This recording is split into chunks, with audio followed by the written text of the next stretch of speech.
Yung mga free stuff lang talaga. Yung mga libreng mga nakukuha ko, pag hotel ako, may mga perks yun mismo, that's a term. Yun, mga perks lang. Pero kung sa akin, wala naman. Hindi ba naging malapitin ka lalo sa mga babae? Sabi nga kanina, marami nagpapantasya sa'yo, hindi mo lang siguro alam. So, isa ba yun sa mga perks na dumarating sa'yo? Ewan ko nga ba't lumalapit sila sa akin? Bakit ba before ba? Hindi, nung hindi pa presidente ang tatay mo? May iba naman. Pero, siguro dahil ako na presidente, hindi ko alam.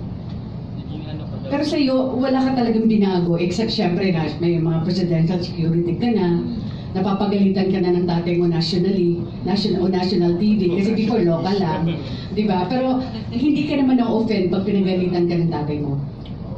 Okay lang, tatay ko naman siya. So, it's just being a father. Yun nga lang, ibang klase yung trip niya.